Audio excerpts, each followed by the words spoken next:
नमस्कार दोस्तों, स्वागत है आपका अपने यूट्यूब चैनल सत्येंद्र क्लासेस में। जैसा कि आप देखते हैं कि हम आपको बायो के क्वेश्चन करा चुके हैं। पूरे 1 वीक इसकी क्लास चली है, फिर फिजिक्स की कराएं। अब हम आपको करा रहे हैं केमिस्ट्री के क्वेश्चन। ठीक है, वो क्वेश्चन जो अक्सर एग्ज़ाम में पूछे जाते हैं उनको हम एक्सप्लेन से यहाँ पर बताते हैं। ठीक है, चलिए ज़रा ये भी बताइएगा कि क्वेश्चन कैसे रहते हैं, इनको कमेंट्स करके अवश्य बताइएगा। हम और भी अच्छे क्वेश्चन आपको देने की कोशिश करेंगे। चलिए देखते हैं पहला क्वेश्चन क्या है। जैसा लिखा है पहला क्वेश्चन, रेडियो सक्रियता की खोज सर्वप्रथम किसने की थी? तो बताना रेडियो सक्रियता की खोज सर्वप्रथम किसने की थी? हेनरी बेकरल ने की थी। हेनरी बेकरल ने 1896 में ईस्वी में की थी। ये कहाँ के निवासी थे? ये फ्रांस के निवासी थे।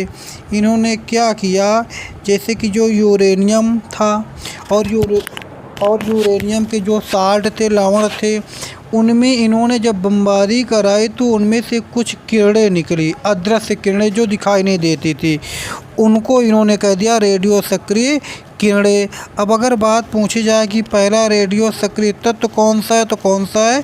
यूरेनियम। चलिए अगला क्वेश्चन क्या है, रेडियो सक्रियता की इकाई क्या है? बताना है रेडियो सक्रियता की इकाई क्या है। तो क्या इकाई? क्यूरी। रेडियो सक्रियता की इकाई क्या है? क्यूरी। वैसे बेकरल भी है, ठीक है, हाँ क्यूरी भी है, बेकरल भी। यहाँ पे बेकरल ऑप्शन में नहीं है तो क्या हो जाएगा आपका? क्यूरी हो जाएगा। ठीक है, अगला क्वेश्चन है, अल्फ़ा एवं बीटा किरणों की खोज किसने की थी? बताना अल्फ़ा एवं बीटा किरणों की खोज किसने की थी? तो किसने की थी? रदरफोर्ड ने की थी। ठीक है, इसने तीनों की थी, अल्फ़ा की भी, बीटा की भी और गामा की भी, तीनों की खोज रदरफोर्ड ने की थी। ठीक है, अगला क्वेश्चन, जैसा कि आप देख रहे हैं इसमें लिखा है निम्न में से किसकी भेदन क्षमता सबसे अधिक होती है? मान लो जैसे कि अगर ये कोई रेडियो सक्रिय तत्व है, इस पर जब बमबारी कराते हैं तो इधर जो जाती हैं ये होती हैं आपकी अल्फ़ा किरणें, जो सीधा जाती हैं वो आपकी होती हैं गामा किरणें, जो इधर जाती हैं होती हैं आपकी बीटा। पूछा है सबसे अधिक भेदन क्षमता किसकी है, तो जो सीधा जाएगी वैसी की भेदन क्षमता अधिक होगी, तो किसकी होगी? गामा किरणों की भेदन क्षमता सबसे अधिक होती है। अगला क्वेश्चन लिखा है, समस्त रेडियो सक्रिय पदार्थ क्षय होने के बाद किसमें अंतिम रूप में बदल जाते हैं? यानी कि जो रेडियो सक्रिय पदार्थ होते हैं इनका क्षय होने के बाद ये किस में बदल जाते हैं? तो ये सीसा में बदल जाते हैं। ठीक है, लेड में बदल जाते हैं। ठीक है, अगला क्वेश्चन है, परमाणु बम का आविष्कार किसने किया था? बताना है परमाणु बम का आविष्कार किसने किया था? तो किसने किया था? ऑटो हान जी ने किया था। ये अमेरिकन निवासी थे, ऑटो हान जी। अगला क्वेश्चन, कृत्रिम रेडियो सक्रियता की खोज किसने की थी? अभी बताई गई थी बात रेडियो सक्रियता की, अब आ गई बात आर्टिफिशियल रेडियो सक्रियता की। ठीक है, तो किसने की थी? एफ जूलियट व आई क्यूरी ने की थी कृत्रिम रेडियो सक्रियता की खोज। ठीक है,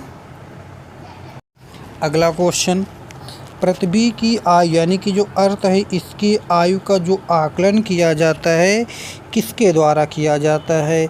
मालूम होगा, चलिए बताते हैं, यूरेनियम डेटिंग विधि से किया जाता है। किससे?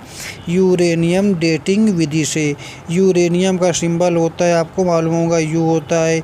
इसकी जो परमाणु संख्या होती है 92 होती है। कितनी होती है? 92। और इसके जो समस्थानिक होते हैं वो कितने होते हैं? वो होते हैं आपके 12 होते हैं। किसके? यूरेनियम के जो समस्थानिक होते हैं। अगला क्वेश्चन लिखा, जैसे कि लिखा, एक रेडियो सक्रिय तत्व जिसके भारत में बड़े भंडार पाए जाते हैं। बताना है कि भारत में सबसे ज़्यादा पाया जाने वाला रेडियो सक्रिय तत्व कौन सा है? तो कौन सा है आपका? वो है थोरियम। अब थोरियम की बात जैसे आ गई तो थोरियम का जो सिंबल होता है क्या होता है, TH होता है। इसका जो सिंबल TH हो गया। इसका जो परमाणु संख्या होती है वो कितनी होती है, 90 होती है। अब देखो भारत में सबसे ज़्यादा जो भंडार तो पाए गए, लेकिन कहाँ पाए गए हैं, केरल में पाए गए हैं। ठीक है, कहाँ, केरल में पाए गए हैं।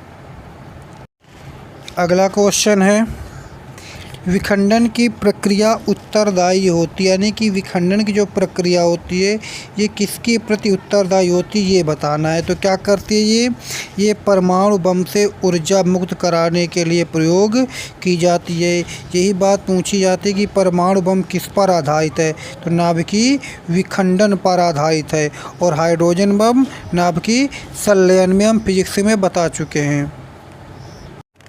अगला क्वेश्चन जैसे लिखा है, परमाणु शक्ति संयंत्र किस सिद्धांत पर कार्य करता है। तो बताइए किस सिद्धांत पर कार्य करता है। तो बताते हैं किस पर काम करता है, नाभिकीय विखंडन पर, मतलब विखंडन पर काम करता है। कौन, परमाणु शक्ति संयंत्र जो होता है। ठीक है, चलिए देखते हैं अगला क्वेश्चन जैसा लिखा है, सबसे अधिक समस्थानिकों वाला रेडियो सक्रिय पदार्थ है। मतलब वो रेडियो सक्रिय भी होना चाहिए और सबसे अधिक समस्थानिक भी होना चाहिए। तो कौन सा है, पोलोनियम। यहाँ पे पोलोनियम लिखा है, पोलोनियम है। ठीक है, पोलोनियम का संकेत होता है PO। इसकी जो परमाणु संख्या होती है 84। इसकी जो खोज हुई थी 1898 में क्यूरी ने की थी। ठीक है, किसने की थी, क्यूरी ने। अगला क्वेश्चन लिखा, बीटा किरणें किस प्रकार का आवेश दहन करती हैं। बताना है कि जो बीटा किरणें होती हैं, अभी बताए थे ना कि जो इधर निकलती है वो होती हैं बीटा, जो इधर निकलती हैं होती हैं अल्फ़ा, जो सीधा होती हैं गामा। तो ये वाले में कौन सा होता है आपका, ऋण आवेश होता है। ठीक है, ऋण होता है। कितना आवेश होता है, ऋणात्मक आवेश होता है। और ये अल्फ़ा वालों में होता है धनात्मक आवेश। अब इसमें ये उदासीन होती है, इनमें कोई आवेश नहीं होता है। किसमें, गामा किरणों में। चलिए अगला क्वेश्चन है, वर्ग विस्थापन नियम का प्रतिपादन किसने किया था। बताना है आप लोगों को। ठीक है, बताइए किसने किया था। किसने किया था, रदरफोर्ड तथा सॉडी ने किया था वर्ग विस्थापन नियम का प्रतिपादन। अगला क्वेश्चन है, रेडियो कार्बन डेटिंग। ये रेडियो कार्बन डेटिंग से किसका निर्धारण होता है।